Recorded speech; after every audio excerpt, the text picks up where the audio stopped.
Welcome to your Health and Inequality class. This is our third lecture, and today we're going to be talking about framing illness and constructing medical knowledge. So, before we start with the class for today, I just want to do a quick review of last class. So, last week, we talked about the social determinants of health, right? We talked about health disparities and their causes. So, the main takeaways from this class is that despite the US is a comparatively wealthy country, the US has a health disadvantage when compared to other high-income countries.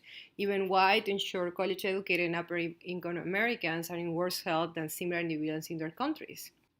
Now, within the US, health disparities are also huge between groups. Racial, ethnic, and sexual minorities are in worse health than privileged groups like white Americans.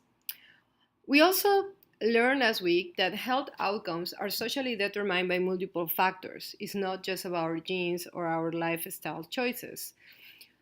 Things like limited access to healthcare systems, health behaviors, built environment, and social and economic conditions affect our health outcomes.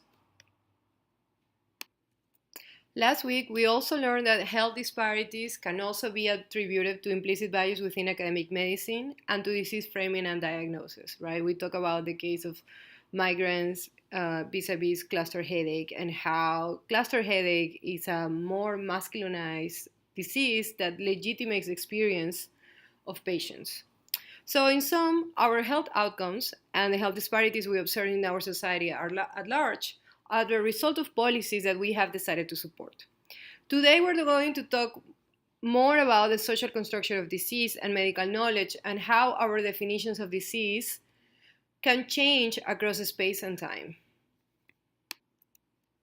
Okay, so this is our class outline for today. We're going to talk about the medical sociology's construction in perspective that Phil Brown proposes and that article you guys read.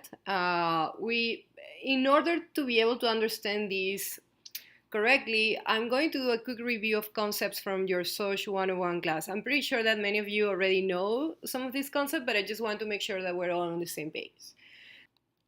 We're also going to talk about the role of diagnosis, and I'm going to do a quick introduction on the concept of medicalization and contested illnesses because these concepts have been referred to in the articles. However, we're going to be focusing directly on medicalization next class, and contested illnesses will be talking in 1 week when we talk about environmental hazards and environmental health. We are also going to talk about the Epstein piece on the early days of HIV and AIDS and how the disease was framed as the gay disease. And then we'll talk about Macharek's article on racial profiling during the diagnosis process.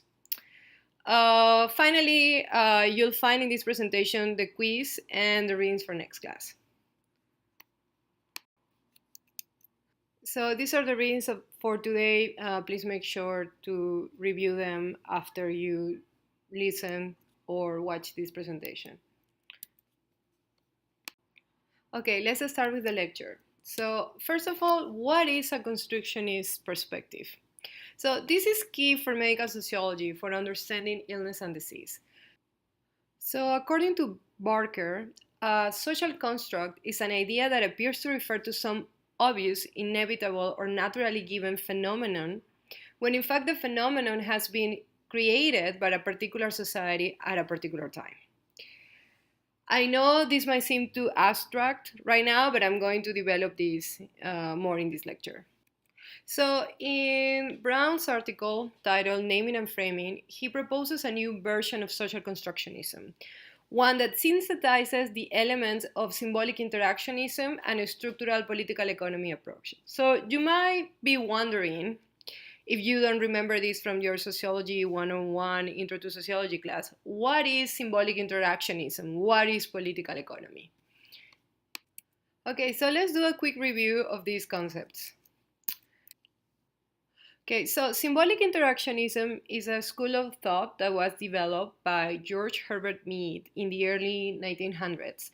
He was a philosopher professor at the University of Chicago. And he was particularly interested in the study of language for analyzing the social world. According to him, language allows us to become self-conscious beings aware of our own individuality. So for me, a key element in this process of developing our own individuality is a symbol. So let me give you an example. The word bicycle, for instance, is a symbol by which we represent the object bicycle. Once we have mastered such a concept, Mead argue, we can think of a bicycle even if none is visible. For me, symbolic thought is something that frees us from being limited in our experience to what we can actually see, hear, or feel. And so he proposes that all interactions among individuals involve an exchange of symbols. When we interact with others, we constantly look for clues to what type of behavior is appropriate in the context and how to interpret what others are up to. Symbolic interactionism directs our attention to detail of interpersonal interaction and how that detail is used to make sense of what others say and do. As a symbolic interactionist, Mead argued that human beings live in a rich symbolic universe and that the exchange of symbols between humans was so crucial to social life that it defined the emergence of our sense of self, by which he meant the awareness that the individual has a distinct identity separate from others. For Mead, each of us is a self-conscious being because we learn to look at ourselves from the outside, as other people see us. Another important thinker of this school of thought is Erving Goffman. He wrote about the presentation of the self in everyday life. He was very interested in studying social roles. According to him, social roles are socially defined expectations that a person in a given status or social position follows. Goffman saw social life as played out by actors on a stage, or on many stages, because how we act depends on the roles we play at a given time. So, for example, when we are going on a job interview, right? When a person is going to on a job interview, a person will typically dress more formally and try to put his or her or their best foot forward. However, when this person is going out with friends, he, she, or they might dress down, use slang, and act in ways that might not impress a prospective employer, right? So people are very sensitive to how they're seen by others and use many forms of impression management to compel others to react to them in the ways they wish.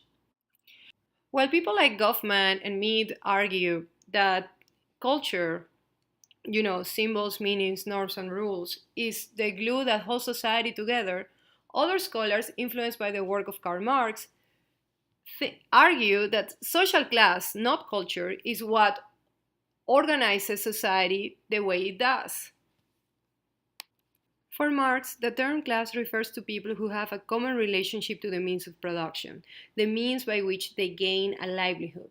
He notes that in modern societies there are two main classes: the bourgeoisie, or the capitalist class, who owns the means of production, and the proletarian, who earn their living by selling their labor to capitalists, or to the bourgeois class.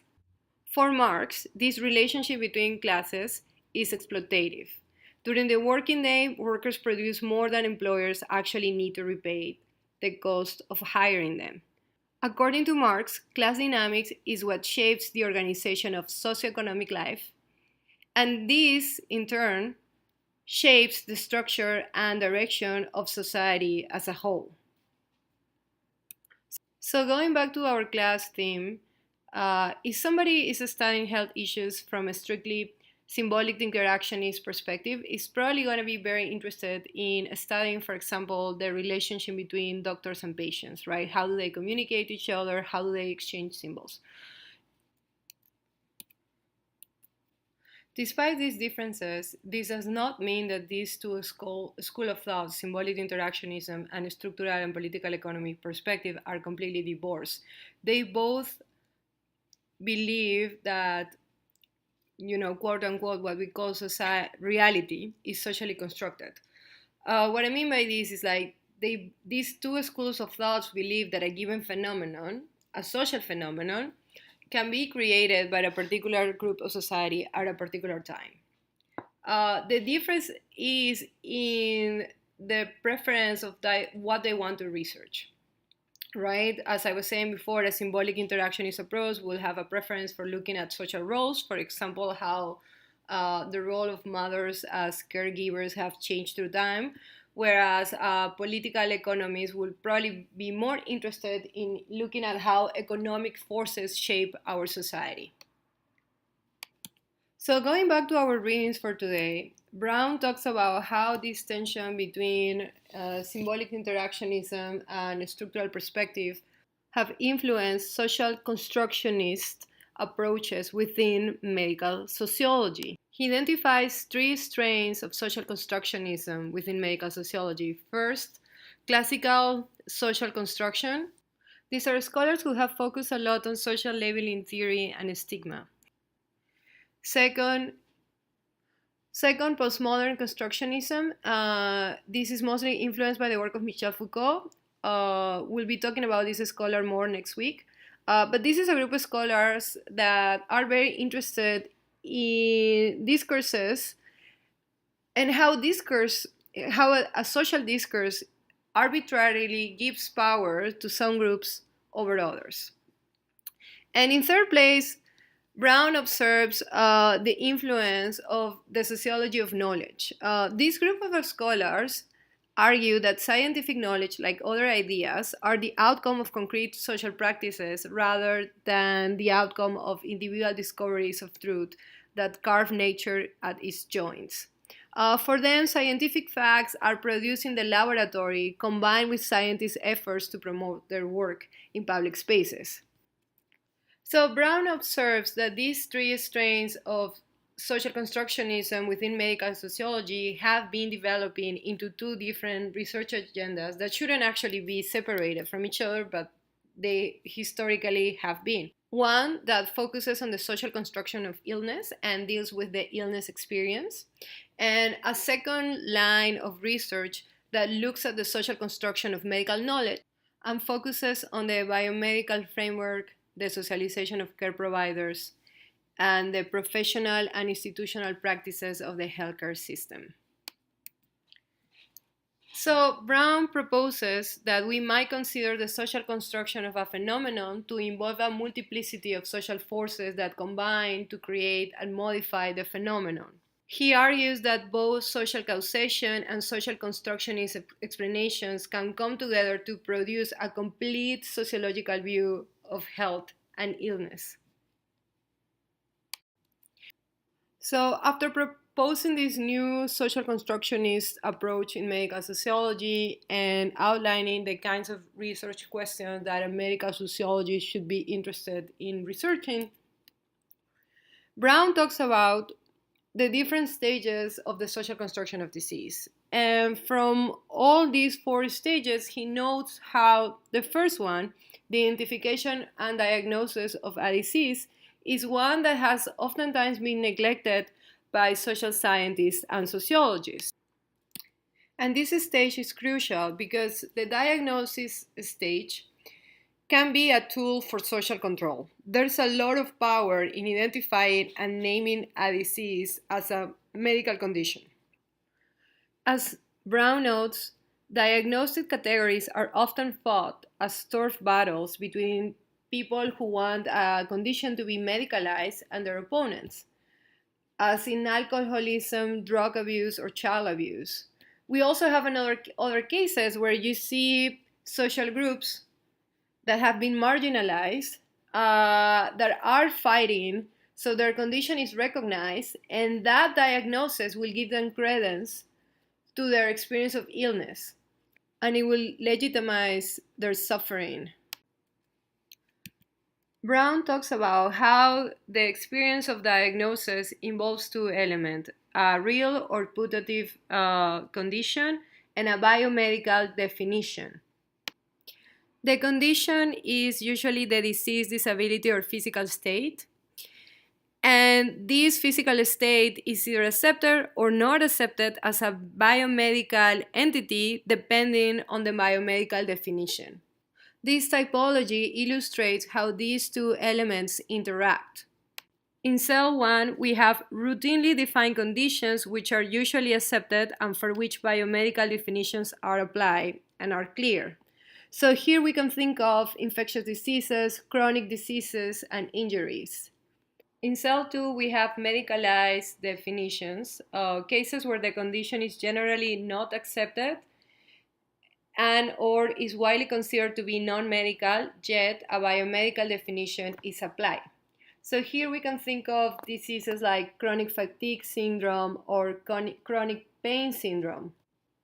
In cell 3, we have contested definitions, which are situations where there are generally accepted conditions but no widely applied medical definition. Here we can think of diseases caused by environmental factors or occupational factors.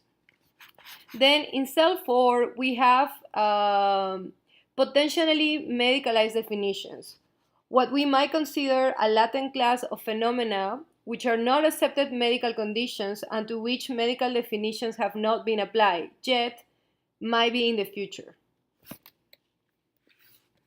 Here we can think of genetic predispositions to diseases such as Huntington's disease, various cancer, or hemophilia. Here we have to remember that not all diagnoses will fit into a single cell. The social construction of diagnosis and illness is an ongoing process, so there's always going to be change. Sometimes we're going to see that the history of a condition and definition might move from one cell to another.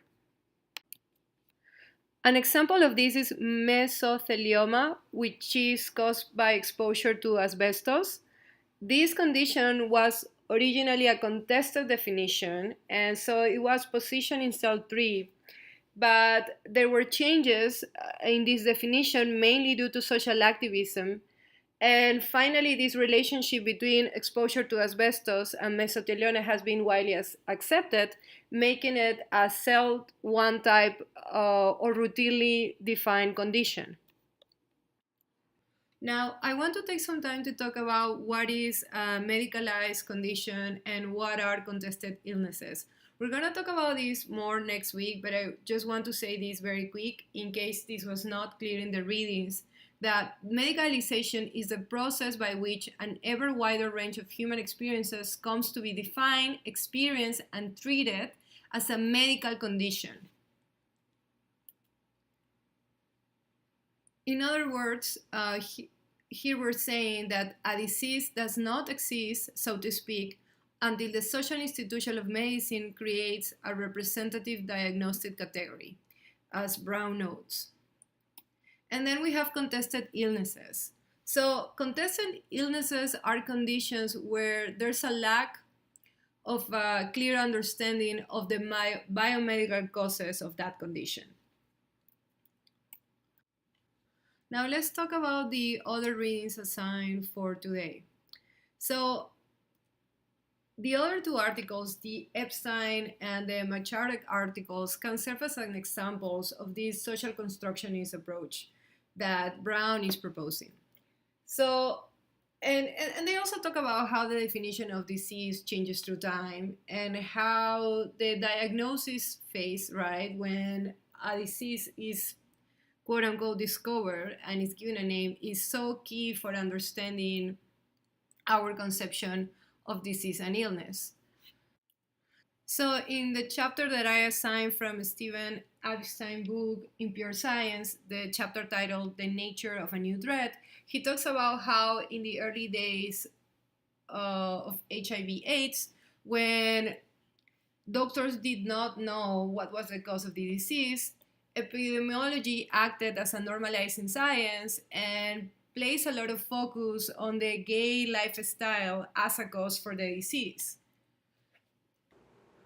The issue was framed in particular ways that influenced medical perceptions of homosexuality. So the use of phrases such as homosexual hazard, gay bowel syndrome, homosexuality as a risk factor pose a problem as one of identity and lifestyle rather than people contracting specific infections. At the same time, the use of abstract, universalizing terms such as the gay way of life, these kind of very universalizing terms mask the considerable diversity of the life experiences and sexual practices of gay men. And it also obscured the fact that it was not only gay men, but also heterosexual men and women who were affected by this disease. And doctors have not really at the time made an attempt to sample and study these other communities. But of course, HIV/AIDS is not isolated here. It's not an isolated case. We can think of other examples where a vulnerable population has been stigmatized and has been blamed on causing a disease, especially when the biomedical factor behind it is unknown. So, for instance, we can think of cholera epidemics in the 19th century, right, where before we knew that it was bacteria, what was causing cholera, everybody blamed the lifestyle of the poor. We can also think of smallpox and leprosy, which were blamed on the quote-unquote unclean practices of the US Chinese population in the late 19th century.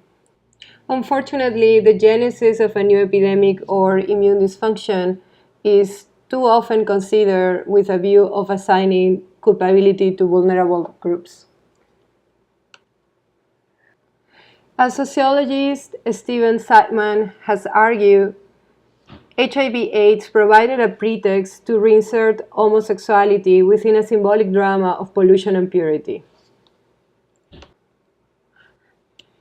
The second article that I assigned for this class as an example of the social construction of disease is Macharek's article about racial profiling during diagnosis. And here she talks about the case of Aziza, a newborn baby with fair skin whose mother has a darker complexion, who's taken to the hospital because the nurse notes something on her palm that she associates with Down syndrome. She knows that the baby has a simian crease.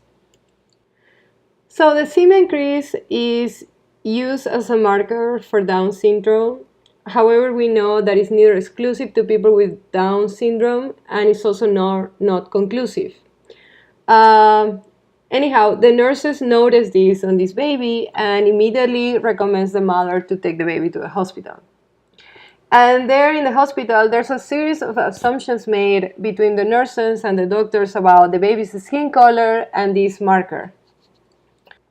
The palmar crease was linked to the white skin color of the newborn and contrasted with the complexion of the mother. Together, they produce a suspicion of Down syndrome. Whiteness was pathologized, or in other words, treated as abnormal or unhealthy. However, the father's skin color helped untie this suspicion. His skin color depathologized his daughter's color. Macharek also talks about how, she provides another example, and she talks about how in the Netherlands, newborns are prescribed vitamins K and D. It usually says, the prescription would also say something like children age 0 to 3 years, 5 drops a day, and children with very dark skin, 10 drops a day. However, Aziza, in this case, she was prescribed to ingest 10 drops of vitamin D per day. What happened here? So in this case, the advice was not so much based on Aziza's skin color, but on her mother's, right? So whereas Aziza's color was regarded as too pale in the hospital and taken as abnormalities hidden in her body in the practice, when it came to the palmar crease, in the practice of vitamin intake, her color was interpreted as very dark. To be more precise, in this practice, not hers but her mother's color was taken as a marker and interpreted as a risk for vitamin D deficiency. So this is an example of how race can become medically relevant in diagnostic and preventive practices. So I know that this second article was a little bit more difficult, and I'll talk about it again when we talk about race and health. I just wanted to give you another example of the social construction of disease. So the main takeaways from this class is that medical sociology uses a constructionist approach that tries to look at how a set of understanding, relationships, and actions are shaped by a diverse kinds of knowledge, experience, and power relations that are fluid. It looks at how a phenomenon, an illness or disease, was identified and acted upon. This approach involves studying the impact of structural causes, for instance, like the social stratification system, as well as the roles of professionals, institutions, governments, media, pharmaceutical companies, patients, and people with illness and disabilities, as well as their families. Illness and disease are not fixed realities, they are socially constructed. Medical knowledge is socially constructed, and the biophysical nature of disease can be determined by social causes. Okay, and finally, here there are the quiz questions. So, according to Stephen Epstein, what does the initial framing of HIV/AIDS as a gay disease in the 1980s tell us about the construction of medical knowledge and the power of naming and labeling a phenomenon as a disease? What consequences did it have? What kind of social constructionist approach does Brown proposes for the subdiscipline of medical sociology? When is a health condition medicalized? What are contested illnesses? So these are the types of questions that could come in the exam for this lecture. And finally, these are the readings for next class. Next class, as I was saying before, we're going to be talking about medicalization. We're going to be reading Conrad's article titled The Shifting Engines of Medicalization. And we're also going to be reading a chapter of Micah Low's book called The Rise of Viagra, How the Little Blue Pill Changed Sex in America. We're going to be reading chapter 2 of this book. That's it for today. Please let me know if you have any questions. I'll be posting the discussion thread for this week on Sakai.